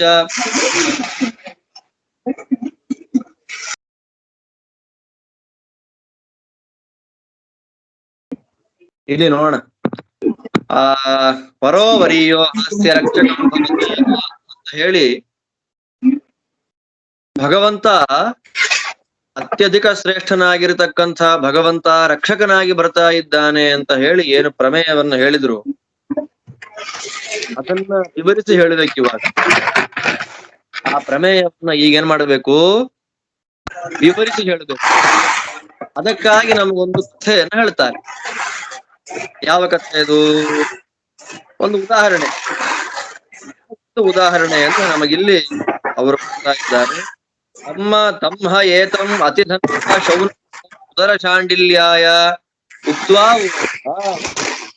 ಅದನ್ನ ಅತಿಧನ್ವ ಎನ್ನುವಂತಹ ಒಬ್ಬ ವ್ಯಕ್ತಿ, ಶುನಕ ಗೋತ್ರದಲ್ಲಿ ಬಂದಿರತಕ್ಕಂಥವನು, ಅಥವಾ ಶುನಕರ ಮಗ, ಅಥವಾ ಶುನಕ ಗೋತ್ರದಲ್ಲಿ ಬಂದಿರತಕ್ಕಂತಹ ವ್ಯಕ್ತಿ ಅತಿಧನ್ವ ಅಂತ ಅವ್ರ ಹೆಸರು. ಅತಿಧನ್ವ ಶೌನಕಃ. ಅವ್ರು ಏನ್ ಮಾಡ್ತಾ ಇದ್ದಾರೆ, ಉದ್ಗೀತ ನಾಮಕನಾಗಿರ್ತಕ್ಕಂಥ ಭಗವಂತನನ್ನ ಅವನ ಒಬ್ಬ ಶಿಷ್ಯ, ಉದರ ಶಾಂಡಿಲ್ಯ ಅಂತ ಅವ್ರ ಹೆಸರು. ಉದರ ಶಾಂಡಿಲ್ಯ ಅಂತ ಕರೆಯಲ್ಪಡತಕ್ಕಂಥ ಅವರ ಶಿಷ್ಯರಿಗೆ ಉಪದೇಶವನ್ನು ಮಾಡ್ತಾನೆ. ಏನಂತ ಉಪದೇಶ ಮಾಡ್ತಾನೆ? ಯಾವತ್ತ ಏನಂ ಪ್ರಜಾಯಾಮುದ್ಗೀತಂ ವೇದಿಷ್ಯಂತೆ ಜೀವನಂ ಭವಿಷ್ಯತಿ.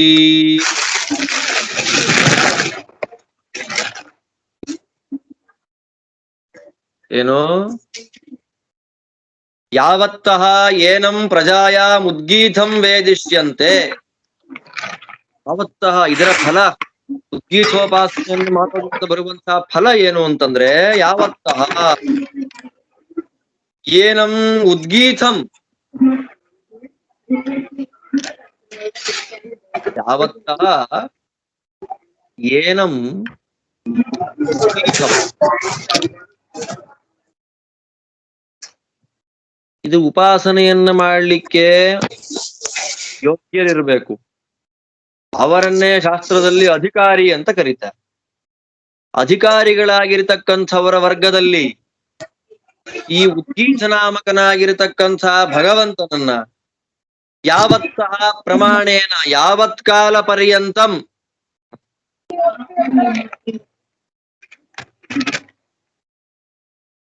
ಅಧಿಕಾರಿ ಜೀವ ಸಮೂಹೆ, ಇದನ್ನ ಉಪಾಸನೆ ಮಾಡಲಿಕ್ಕೆ ಆಗಿರತಕ್ಕ ಅಧಿಕಾರಿ ಜೀವ ಸಮೂಹದಲ್ಲಿ ಈ ಉದ್ಗೀತ ನಾಮಕನಾಗಿರತಕ್ಕ ಭಗವಂತನನ್ನ ತ್ರೇತಾಯಾಮ್ ವೇದಿಷ್ಯಂತೆ. ತ್ರೇತಾಯಾಮ್ ಅಂದ್ರೆ ತ್ರೇತಾಯುಗದಲ್ಲಿ ವೇದಿಷ್ಯಂತೆ. ಯಾರಿದನ್ನು ತಿಳಿತಾರೋ, ತ್ರೇತಾಯುಗದಲ್ಲಿ ಯಾರು ಉಪಾಸನೆಯನ್ನ ಮಾಡ್ತಾರೋ ಅವರಿಗೆ ಭಗವಂತ ಏನ್ ಮಾಡ್ತಾ ಇದ್ದಾನೆ? ಪರೋವರಿಯೋಹ ಏಭ್ಯಸ್ತಾವದಸ್ಮಿನ್ ಲೋಕೆ ಜೀವನಂ ಭವಿಷ್ಯತಿ. ಅವರಿಗೆ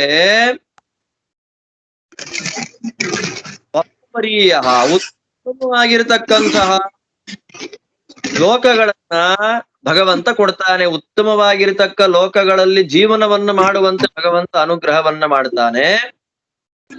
ಎಲ್ಲಿ ತನಕ ಅದು ಅಂದ್ರೆ ಆಚಾರ್ಯಕ್ಕೆ ಭಾಷ್ಯವನ್ನ ನಮಗೆ ಕೊಡ್ತಾ ಇದ್ದಾರೆ.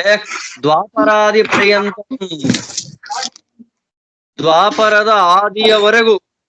ಯಾವತ್ತಃ ಅಂದ್ರೆ ದ್ವಾಪರಾದಿಯವರೆಗೂ ಯಾರು ತ್ರೇತಾಯುಗದಲ್ಲಿ ಇದರ ಉಪಾಸನೆಯನ್ನ ಮಾಡ್ತಾರೆ, ಉದ್ಗೀತ ನಾಮಕನಾಗಿರತಕ್ಕ ಭಗವಂತನನ್ನ ಈ ಪ್ರಕಾರವಾಗಿ ಯಾರು ತಿಳಿದು ಉಪಾಸನೆಯನ್ನ ಮಾಡ್ತಾರೆ, ಅವರು ತ್ರೇತಾಯುಗದ ಆರಭ್ಯ ದ್ವಾಪರಾದಿಯವರೆಗೂ, ದ್ವಾಪರದ ಆದಿಯವರೆಗೂ ಕೂಡ ಅವ್ರು ಏನಾಗ್ತಾ ಇದ್ದಾರೆ, ಈ ಲೋಕದಲ್ಲಿ ಉತ್ತಮವಾಗಿರ್ತಕ್ಕಂತಹ ಜೀವನವನ್ನ ಭಗವಂತನಿಂದ ಅನುಗ್ರಹೀತರಾಗಿ ನಡೆಸ್ತಾ ಇದ್ದಾರೆ.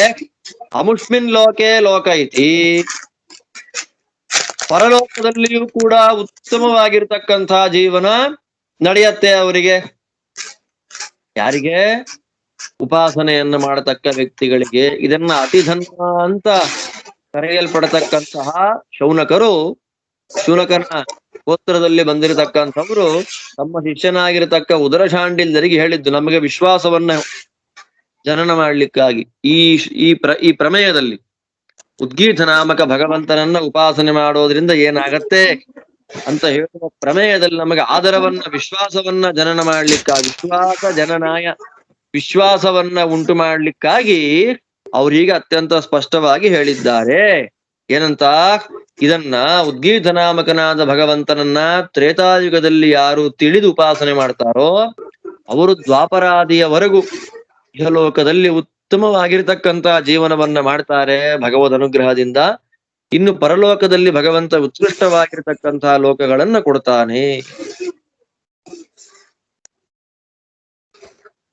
ಅಂಥ ಪ್ರಸಿದ್ಧನಾಗಿರ್ತಕ್ಕ ಅಧಿಕಾರಿ ಸಯ ಏತದೇವಂ ವಿದ್ವಾನ್ ಉಪಾಸ್ತೆ ಪರೋವರೀಯೇ ಏವ ಅಸ್ಯ ಅಸ್ಮಿನ್ ಲೋಕೆ ಜೀವನಂ ಭವಿಷ್ಯತಿ ತಥಾ ಅಪುಷ್ಮಿನ್ ಲೋಕೆ ಲೋಕ ಇತಿ. ಯಾವ ಪ್ರಸಿದ್ಧನಾಗಿರ್ತಕ್ಕ ಅಧಿಕಾರಿ ಈ ಪ್ರಕಾರವಾಗಿ ಉದ್ಗೀತ ನಾಮಕನಾಗಿರತಕ್ಕ ಭಗವಂತನನ್ನ ತಿಳಿದು ಉಪಾಸನೆ ಮಾಡ್ತಾನೋ ಅವನಿಗೆ ಈ ಲೋಕದಲ್ಲಿಯೂ ಸುಖಮಯ ಜೀವನ, ಪರಲೋಕದಲ್ಲಿಯೂ ಭಗವಂತ ರಕ್ಷಕನಾಗಿದ್ದು ಉತ್ತಮವಾಗಿರ್ತಕ್ಕಂತಹ ಜೀವನವನ್ನ ಕೊಡ್ತಾ ಇದ್ದಾನೆ. ಅಂದ್ರೆ ಇಹದಲ್ಲಿಯೂ ಸುಖ, ಉದ್ಗೀತ ನಾಮಕನಾದ ಭಗವಂತನ ಉಪಾಸನೆಯನ್ನ ಮಾಡುವುದರಿಂದ ಇಹಪರ ಎರಡು ಕಡೆಗಳಲ್ಲಿಯೂ ಕೂಡ ಶ್ರೇಷ್ಠವಾಗಿರತಕ್ಕಂಥ ಸುಖ ಅಂತನ್ನೋದು ಸಿಗ್ತಾ ಇದೆ. ಆದ್ದರಿಂದ ರುದ್ರದೇವರಲ್ಲಿಯೂ ಸಾಮ ನಿಂತಿಲ್ಲ, ಬ್ರಹ್ಮದೇವರಲ್ಲಿಯೂ ನಿಂತಿಲ್ಲ. ರುದ್ರ ಬ್ರಹ್ಮರಿಗೆ ಆಶ್ರಯನಾಗಿರತಕ್ಕ ಆಕಾಶನಾಮಕನಾದ ಭಗವಂತನಲ್ಲಿಯೇ ಸಾಮ ನಿಂತಿರುವಂಥದ್ದು. ಆ ಭಗವಂತನನ್ನೇ ಸಾಮ ಪ್ರತಿಪಾದನೆ ಮಾಡ್ತಿರುವಂತ. ಸಾಮ ಅವನ ಸ್ತೋತ್ರ ರೂಪದಲ್ಲಿ ಇದೆ ಅಂತ ತಿಳಿಸ್ತಾರೆ ಆಚಾರ್ಯ. ನಿನ್ನೆ ದಿವಸ ಅಗ್ನಿಯನ್ನ ಸಾಮ ಅಂತ ಕರೆದ್ರು, ವರುಣದೇವರಿಗೆ ಸ್ವರ ಅಂತ ಕರೆದ್ರು, ಸೂರ್ಯನಿಗೆ ಪ್ರಾಣ ಅಂತ ಕರೆದ್ರು, ದಕ್ಷನಿಗೆ ಅನ್ನ ಅಂತ ಕರೆದ್ರು, ಇಂದ್ರದೇವರಿಗೆ ಆಪಹ ಅಂತ ಕರೆದ್ರು, ರುದ್ರದೇವರಿಗೆ ಸ್ವರ್ಗ ಅಂತ ಕರೆದ್ರು, ಬ್ರಹ್ಮದೇವರಿಗೆ ಅಯಂ ಲೋಕಃ ಅಂತ ಕರೆದ್ರು. ಆ ಹೆಸರು ಇತ್ತು ಮಾತ್ರ ಅಷ್ಟೇ ಅವ್ರಿಗೆ ಅಂತ ಹೇಳಿಬಿಟ್ರು. ಆದ್ರೆ ಇವತ್ತು ಈಗ ಆಚಾರ್ಯರು ಬ್ರಹ್ಮತರ್ಕ ಎನ್ನುವಂತ ಗ್ರಂಥವನ್ನ ಪ್ರಮಾಣವಾಗಿಟ್ಟುಕೊಂಡು ಇದಾನೀಂ ಯೋಗೇನಾಪಿ ಸಾಮಾಧಿ ಶಬ್ದವಾಚ್ಯ ಯೌಗಿಕವಾಗಿ ಶಬ್ದಗಳನ್ನ ಒಡೆದು ಅರ್ಥ ಮಾಡಿ ನಿಷ್ಪತ್ತಿಯನ್ನ ತೋರಿಸಿ ಹೇಳ್ತಾ ಇದ್ದಾರೆ. ಅಗ್ನಿಯನ್ನ ಸಾಮ ಅಂತ ಯಾಕೆ ಕರೆದ್ರು? ಅಗ್ನಿ ಸಾಮಾಭಿಮಾನಿ ಅಂತ. ಯಾಕೆ ಸಾಮ ಅಂತ ಅಗ್ನಿ ಹೆಸರಿದೆ? ಸಾಮಾಭಿಮಾನಿಯಾಗಿ ಸಾಮನಾಮಕನಾದ ಅಗ್ನಿಗೆ ಯಾರು ಆಶ್ರಯ ಅಂದ್ರೆ ಸ್ವರಾತ್ಮಾನಿ ಸ್ವರನಾಮಕನಾಗಿರತಕ್ಕ ವರುಣಾಶ್ರಯ. ಅಗ್ನಿಗೆ ಸಾಮನಾಮಕತ್ವ ಹೇಗೆ ಆಚಾರ್ಯ ಹೇಳ್ತಾರೆ, ಶುಭಾಶುಭಾನಾಂ ದಾಹಾದೌ ಸಾಮ್ಯಾತ್ ಸಾಮಾಗ್ನಿರೀರಿತಃ. ನೋಡಿ ಆಚಾರ್ಯರು ನಮಗೆ ಎಲ್ಲೂ ಕನ್ಫ್ಯೂಷನ್ ಬರಬಾರದು, ಡೌಟ್ಸೇ ಇರಬಾರ್ದು. ಆ ಪ್ರಕಾರವಾಗಿರ್ತಕ್ಕಂಥ ಪಾಠ ಆಚಾರ್ಯರದ್ ನಮಗೆ. ಶುಭಾಶುಭಾನಾಂ ದಾಹಾದೌ ಸಾಮ್ಯಾತ್. ಅಗ್ನಿ ಸುಡ್ತಾನೆ, ಸುಡುವಂತ ವಿಷಯದಲ್ಲಿ ಶುಭ ಇದು ಅಶುಭ ಪದಾರ್ಥ, ಆದ್ದರಿಂದ ಇದು ಸ್ವಲ್ಪ ಜಾಸ್ತಿ ಫ್ಲೇಮ್ ಕೊಡಬೇಕು, ಕಡಿಮೆ ಫ್ಲೇಮ್ ಇಡಬೇಕು. ಇಲ್ಲವೇ ಇಲ್ಲ, ಒಳ್ಳೆಯ ಪದಾರ್ಥವನ್ನ ಸುಡುವಾಗ್ಲೂ ಕೆಟ್ಟ ಪದಾರ್ಥವನ್ನ ಸುಡುವಾಗ್ಲೂ ಒಂದೇ ಸಮ. ಶುಭಾಶುಭ ಸುಡುವ ವಿಷಯದಲ್ಲಿ ಅಗ್ನಿ ಸಮನಾದ್ದರಿಂದ ಅವನಿಗೆ ಸಾಮ ಅಂತ ಹೆಸರು. ಎಷ್ಟು ಚೆನ್ನಾಗಿದೆ ನೋಡಿ.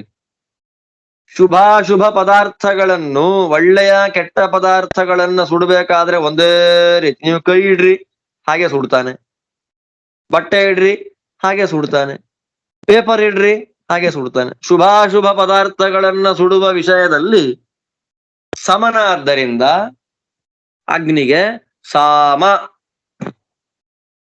ಅಂತ ಹೆಸರು. ಅಲ್ಲಿಂದ ಮುಂದಕ್ಕೆ ಇನ್ನೊಬ್ರಿದ್ದಾರೆ, ಸ್ವರ.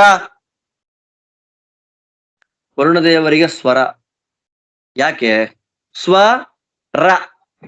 ಸ್ವೋ ವಿಷ್ಣು ಸಾಗರೇರಂತ ವರುಣೋತ ಸ್ವರ ಸ್ಮೃತ. ಭಗವಂತನಿಗೆ ಸ್ವ ಅಂತ ಹೆಸರು. ಸ್ವ ಅಂತ ಗೊತ್ತಾಯ್ತು ನಮಗೆ. ಕೇಶವ ಸ್ವಹ ಸ್ವತಂತ್ರತ್ವ. ಸ್ವತಂತ್ರನಾದ್ದರಿಂದ ಭಗವಂತನಿಗೆ ಸ್ವ ಅಂತ ಹೆಸರು. ಆ ಸ್ವನಾಮಕನಾದ ಭಗವಂತ ರಮಣ ಮಾಡುವುದು ಎಲ್ಲಿ?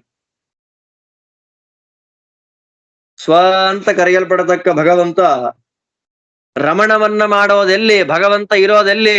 ಮಮಯೋನಿ ರಪ್ಸು ಅಂತಸ್ಸಮುದ್ರೇ ಅಲ್ವಾ? ಭಗವಂತನ ರಮಣ ಸಾಗರದಲ್ಲಿ. ಆದ್ದರಿಂದ ಸ್ವತಂತ್ರನಾದ ಭಗವಂತ ಸಾಗರದಲ್ಲಿ ರಮಿಸುವ ಕಾರಣ ಆ ಸಾಗರಾಭಿಮಾನಿಯಾಗಿರತಕ್ಕ ವರುಣದೇವರಿಗೆ ಸ್ವರ ಅಂತ ಹೆಸರು. ಸ್ವೋ ವಿಷ್ಣು ಸಾಗರೇರಂತ. ಸಾಗರಕ್ಕೆ ಅಭಿಮಾನಿ ಯಾರು? ಸಾಗರಾಭಿಮಾನಿತ್ವ ವರುಣ ಸ್ವರ.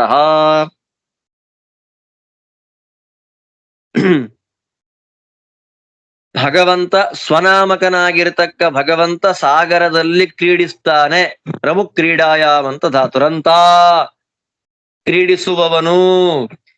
ಯಾವುದರಲ್ಲಿ? ಸ್ವತಂತ್ರನಾದ ವಿಷ್ಣು ಸಾಗರದಲ್ಲಿ ಕ್ರೀಡಿಸ್ತಾನೆ. ಆದ್ದರಿಂದ ಆ ಸಾಗರಾಭಿಮಾನಿ, ಸಮುದ್ರಕ್ಕೆ ಅಭಿಮಾನಿಗಳಾಗಿರ್ತಕ್ಕ ವರುಣದೇವರಿಗೆ ಏನ್ ಹೆಸರು? ಸ್ವರ. ನೋಡಿ, ಒಂದು ಹೊಸ ಅರ್ಥ ಕೊಡ್ತಾರೆ ಆಚಾರ್ಯ. ಅಲ್ಲಿಂದ ಮುಂದೆ ಆ ಸ್ವರನಾಮಕರಾಗಿರ್ತಕ್ಕ ವರುಣದೇವರಿಗೆ ಆಶ್ರಯ ಯಾರು ಅಂದ್ರೆ ಪ್ರಾಣನಾಮಕನಾಗಿ ಪ್ರಾಣಾಭಿಮಾನಿಯಾಗಿರ್ತಕ್ಕಂತಹ ಸೂರ್ಯ ಅಂದ್ರು. ಸೂರ್ಯನಿಗೆ ಪ್ರಾಣ ಅಂತ ಯಾಕೆ ಕರೀತಾರೆ? ಇಲ್ಲಿ ಆಚಾರ್ಯ ಹೇಳ್ತಾರೆ, ಉದಯ ಜಗತ್ ಪ್ರಣೇತೃತ್ವ ಸೂರ್ಯ ಪ್ರಾಣ ಉದಾಹೃತ.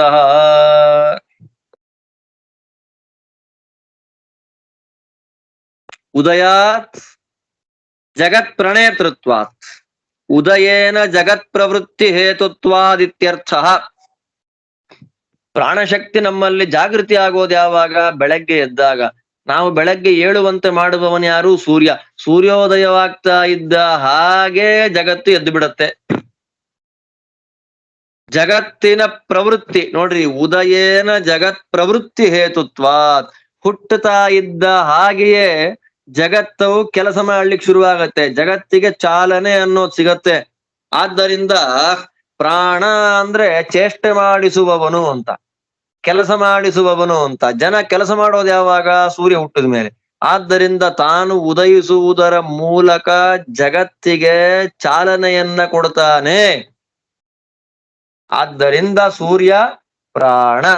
ಎಷ್ಟು ಚೆನ್ನಾಗಿದೆ ನೋಡ್ರಿ ಆಚಾರ್ಯರು ಕೊಡತಕ್ಕಂತಹ ನಿರ್ವಚನ, ಅರ್ಥಗಳು.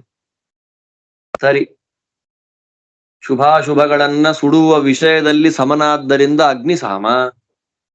ಸ್ವತಂತ್ರನಾಗಿ ಸ್ವ ಅಂತ ಕರೆಯಲ್ಪಡತಕ್ಕಂತಹ ಭಗವಂತ ಸಾಗರದಲ್ಲಿ ರಮಣ ಮಾಡ್ತಾನೆ, ಕ್ರೀಡಿಸ್ತಾನೆ. ಆದ್ದರಿಂದ ಸಾಗರಾಭಿಮಾನಿಗಳಾಗಿರತಕ್ಕ ವರುಣದೇವರು ಸ್ವರ. ತಾನು ಉದಯಿಸುವುದರ ಮೂಲಕ ಜಗತ್ತಿಗೆ ಪ್ರಣೇತೃತ್ವ ಅಂದ್ರೆ ಚೇಷ್ಟೆಯನ್ನ ಉಂಟು ಮಾಡ್ತಾನೆ. ಜಗತ್ತು ಪ್ರವೃತ್ತವಾಗ್ತದೆ, ಕೆಲಸ ಮಾಡ್ಲಿಕ್ಕೆ ಆರಂಭ ಮಾಡ್ತದೆ. ಆದ್ದರಿಂದ ಸೂರ್ಯ ಪ್ರಾಣ. ಇನ್ನು ಆ ಸೂರ್ಯನಿಗೆ ಯಾರು ಆಶ್ರಯ ಅಂದಾಗ ಅನ್ನ ಅಂದ್ರು. ಅನ್ನಾಭಿಮಾನಿಯಾಗಿ ಅನ್ನನಾಮಕನಾಗಿರ್ತಕ್ಕಂಥವನು ಯಾರು ಅಂತ ಪ್ರಶ್ನೆ ಬಂದಾಗ ಉತ್ತರ ಕೊಟ್ರು ದಕ್ಷ ಅಂತ. ದಕ್ಷನಿಗೆ ಅನ್ನ ಅಂತ ಯಾಕೆ ಕರೀತಾರೆ? ಅದಕ್ಕೆ ಆಚಾರ್ಯ ಭಾಷ್ಯ ಬರೀತಾರೆ, ಅತ್ತ ರುದ್ರಸ್ತದ್ವಿರೋಧ ದಕ್ಷಸ್ಯಾದನ್ನ ನಾಮಕಃ. ಅತ್ತ ರುದ್ರ ಅದ್ಯತೆ ಇತ್ಯನ್ನ. ತಿನ್ನಲ್ಪಡ್ತಾನೆ, ಆದ್ದರಿಂದ ದಕ್ಷನಿಗೆ ಅನ್ನ. ತಿಂತಾನೆ ಅಂತಲ್ಲ, ತಿನ್ನಲ್ಪಡ್ತಾನೆ ಅಂತ. ಯಾರು ತಿಂತಾರ ಅವನ್ನ ಅಂದ್ರೆ ಅತ್ತ ರುದ್ರ, ರುದ್ರದೇವರು ತಿಂತಾರೆ. ದಕ್ಷ ಸಂಹಾರ ಮಾಡಿದ್ಯಾರು? ಶಿವ ಅಲ್ವಾ? ತದ್ವಿರೋಧ. ನೋಡಿ ಎಷ್ಟು ಚೆನ್ನಾಗಿದೆ ನೋಡ್ರಿ, ಭಾಗವತಾದಿ ಗ್ರಂಥಗಳು ನಮಗೆ ಗೊತ್ತಿದ್ದಾಗ ಸುಂದರ ಆನಂದ ಆಗ್ಬಿಡುತ್ತೆ ಮನಸ್ಸಿಗೆ. ಅತ್ತ ರುದ್ರಸ್ತದ್ವಿರೋಧ ದಕ್ಷಸ್ಯಾದನ್ನ ನಾಮಕಃ. ರುದ್ರದೇವರಿಂದ ತಿನ್ನಲ್ಪಡುವ ಕಾರಣ ದಕ್ಷ ಪ್ರಜಾಪತಿಗೆ ಅನ್ನ ಅಂತ ಕರೀತಾರೆ.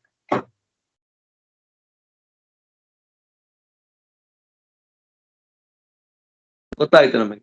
ದಕ್ಷ ಸಂಹಾರ ಮಾಡಿದವರು ಯಾರು? ರುದ್ರದೇವರು. ಆದ್ದರಿಂದ ರುದ್ರದೇವರು ತಿನ್ನುವ ಅನ್ನ ರುದ್ರದೇವರಿಂದ ಸಂಹಾರ್ಯ. ಆದ್ದರಿಂದ ದಕ್ಷ ಪ್ರಜಾಪತಿಗೆ ಅನ್ನ ಅಂತ ಕರೆದರು. ಸರಿ, ಅವರಿಗೆ ಅನ್ನಕ್ಕೆ ಯಾರ ಆಶ್ರಯ ಅಂದಾಗ ದ್ಯುಲೋಕ ಆಶ್ರಯ ಅಂತ. ದ್ಯುಲೋಕ ಅಂದ್ರೆ ಸ್ವರ್ಗಲೋಕ. ಸ್ವರ್ಗಲೋಕ ಅಂದ್ರೆ ಯಾರು? ಶಿವ ಅಂತ. ಶಿವನಿಗೆ ಸ್ವರ್ಗ ಅಂತ ಏನ್ ಹೆಸರು? ಅದಕ್ಕೆ ಆಚಾರ್ಯ ಹೇಳ್ತಾರೆ, ಸ್ವೋ ವಿಷ್ಣು, ಭಗವಂತನಿಗೆ ಸ್ವ ಅಂತ ಹೆಸರು. ಭಗವಂತನಿಗೆ ಸ್ವ, ಸ್ವತಂತ್ರನಾದ್ದರಿಂದ ಸ್ವರಮಣನಾದ್ದರಿಂದ ಅವನಿಗೆ ಸ್ವ. ರ, ಭಗವಂತನಲ್ಲಿ ರತಿಯನ್ನ. ರತಿ ಅಂದ್ರೆ ಆಸಕ್ತರಾದವರು. ಸ್ವನಾಮಕನಾದ ಭಗವಂತನಲ್ಲಿ ಆಸಕ್ತರಾದವರು ಸ್ವರ್. ಯಾರವರು? ಮುಖ್ಯ ಪ್ರಾಣದೇವರು. ಮುಖ್ಯ ಪ್ರಾಣದೇವರಿಗೆ ಸ್ವರ ಅಂತ ಹೆಸರು ಬಂತು. ಸ್ವರ ಪ್ರತ್ಯಾಸ್ವರ ಅಂತೆಲ್ಲ ಬಂತಲ್ಲ ಹಿಂದೆ. ಅದರಂತೆ ಸ್ವನಾಮಕನಾದ ಭಗವಂತನಲ್ಲಿ ಆಸಕ್ತರಾದ ಕಾರಣ ವಾಯುದೇವರಿಗೆ ಸ್ವರ ಅಂತ. ಸ್ವರನಾಮಕರಾದ ವಾಯುದೇವರಲ್ಲಿ ಮುಕ್ತಿಯಲ್ಲಿ ಸೇರ್ಕೊಂಡು ಬಿಡ್ತಾರೆ. ಯತಶ್ಚ ಮುಕ್ತೌ ಸದಾಶಿವಸ್ತಸ್ಮಿನ್ ಗತೋ ಅಂತಃ ಸಹ ಸ್ವರ್ಗ ಇತ್ಯುಚ್ಯತೆ ಇತ್ಯರ್ಥ.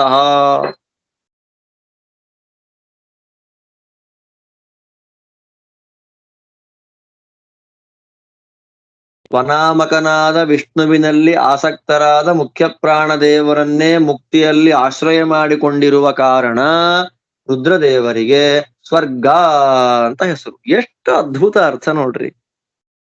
ಸ್ವತಂತ್ರನಾಗಿ ಸ್ವರಮಣನಾಗಿ ಸ್ವ ಅಂತ ಕರೆಯಲ್ಪಡತಕ್ಕ ಭಗವಂತನಲ್ಲಿ ಸರ್ವದಾ ಸರ್ವಕಾಲ ನಿರಂತರವಾಗಿ ಆಸಕ್ತರಾಗಿ ಸ್ವರ್ ಅಂತ ಕರೆಯಲ್ಪಡತಕ್ಕಂತಹ ಮುಖ್ಯ ಪ್ರಾಣದೇವರನ್ನೇ ಮುಕ್ತಿಯಲ್ಲಿ ಆಶ್ರಯರನ್ನಾಗಿ ಮಾಡಿಕೊಂಡಿರುವ ಕಾರಣ ರುದ್ರದೇವರಿಗೆ ಸ್ವರ್ಗ. ಅತ ಸ್ವರ್ಗ ಅಸು ಸಂಸ್ಥತ್ವಾದಸೌ ಇತಿ ಚ ಕೀರ್ತಿತಃ. ಅಸೌ ಲೋಕಃ ಅಂತಂದ್ರು. ಅಸು ಅಂತ ಕರೆದಿದ್ದಾರೆ ರುದ್ರದೇವರನ್ನ. ಮತ್ತೆ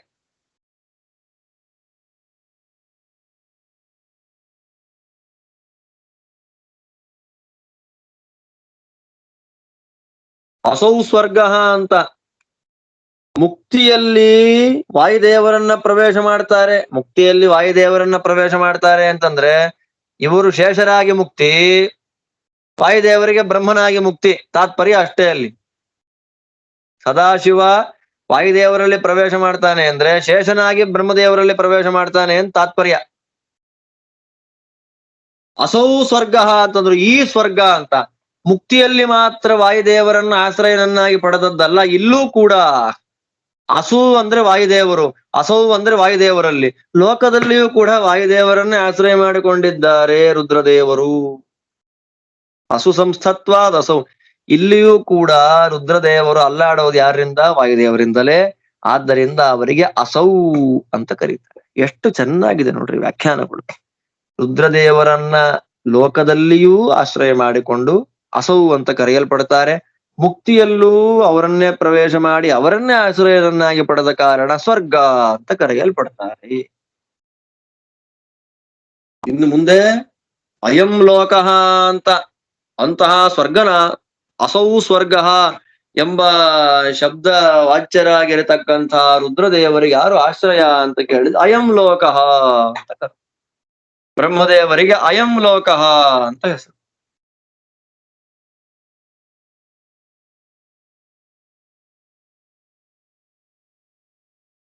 ಸರ್ವದೇವಾಂತರತ್ವಾತ್ತು ಬ್ರಹ್ಮಾಯಂ ಸಮುದಾಹೃತ. ಬ್ರಹ್ಮದೇವರಿಗೆ ಅಯಂ ಅಂತ ಕರೀತಾರೆ.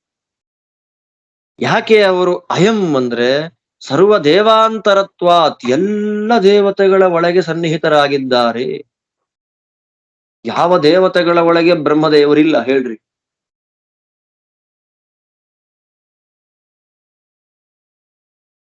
ಯಾವ ದೇವತೆಗಳ ಒಳಗೆ ಬ್ರಹ್ಮದೇವರು ಇಲ್ಲ? ಎಲ್ಲರಲ್ಲೂ ಇದ್ದಾರೆ. ಆದ್ದರಿಂದ ಎಲ್ಲ ದೇವತೆಗಳ ಒಳಗೆ ಇರುವ ಬ್ರಹ್ಮದೇವರಿಗೆ ಅಯಂ ಅಂತ ಹೆಸರು. ಸರ್ವದೇವಾಂತರತ್ವಾತ್ತು ಬ್ರಹ್ಮ ಅಯಂ ಸಮುದಾಹೃತ. ಎಲ್ಲ ದೇವತೆಗಳ ಅಂತರ್ಯಾಮಿಯಾಗಿ ನಿಂತಿರುವ ಕಾರಣ ಬ್ರಹ್ಮದೇವರಿಗೆ ಅಯಂ ಅಂತ ಕರೀತಾರೆ. ಲೋಕ ಅಂದ್ರೇನು? ಲೋಕೋ ಜ್ಞಾನ ಸ್ವರೂಪತ್ವಾತ್, ಜ್ಞಾನಸ್ವರೂಪರಾದ್ದರಿಂದ ಅವರಿಗೆ ಲೋಕ. ಮತ್ತೆ ರುದ್ರದೇವರಿಗೂ ಅಸೌ ಲೋಕ ಅಂತ ಪ್ರಯೋಗ ಮಾಡಿದ್ದಾರೆ. ರುದ್ರೇ ಪ್ರಯುಕ್ತ ಲೋಕ ಶಬ್ದಸ್ಯಾಪಿ ಅಯಮೇವ ಅರ್ಥ ಅಂತ ವೇದೇಶ ತೀರ್ಥರು ಹೇಳ್ತಾರೆ. ರುದ್ರದೇವರು ಅವರ ಯೋಗ್ಯತಾನುಸಾರವಾಗಿ ಜ್ಞಾನ ಸ್ವರೂಪರಾದ್ದರಿಂದ ಅವರಿಗೂ ಲೋಕ ಅಂತ ಕರೀತಾರೆ. ಸರ್ವಜ್ಞರು ಆದ್ದರಿಂದ ಬ್ರಹ್ಮದೇವರಿಗೆ ಲೋಕ. ಜ್ಞಾನ ಸ್ವರೂಪರು ರುದ್ರದೇವರಿಗಿಂತ ಅತಿ ಹೆಚ್ಚು ಜ್ಞಾನ ಕ್ಲಾರಿಟಿಯನ್ನ ಉಳ್ಳ ಕಾರಣ ಮುಖ್ಯವಾಗಿ ಲೋಕಶಬ್ದವಾಚ್ಯರು ಭಗವಂತ ಲಕ್ಷ್ಮೀದೇವಿ ಆದ ಮೇಲೆ ಬ್ರಹ್ಮದೇವರೇ ಆದ್ದರಿಂದ ಜ್ಞಾನ ಸ್ವರೂಪರಾದ್ದರಿಂದ ಅವರನ್ನ ಲೋಕ ಅಂತ ಕರೀತಾರೆ. ಸರ್ವದೇವಾಂತರ್ಯಾಮಿ ಆದ್ದರಿಂದ ಅವರನ್ನ ಅಯಂ ಅಂತ ಕರೀತಾರೆ. ಏತೇಷಾಂ ಪರಮೋ ಹರಿಹಿ, ಇವರೆಲ್ಲರಿಗಿಂತಲೂ ಕೂಡ ಆಕಾಶ ಶಬ್ದವಾಚ್ಯನಾಗಿರತಕ್ಕಂತಹ ಭಗವಂತ ಉತ್ತಮ ಇದ್ದಾನೆ. ಪರೋವರಿಯಾನ್, ಪರಮ ಪರಾರ್ಧ್ಯ ರಸತಮಃ.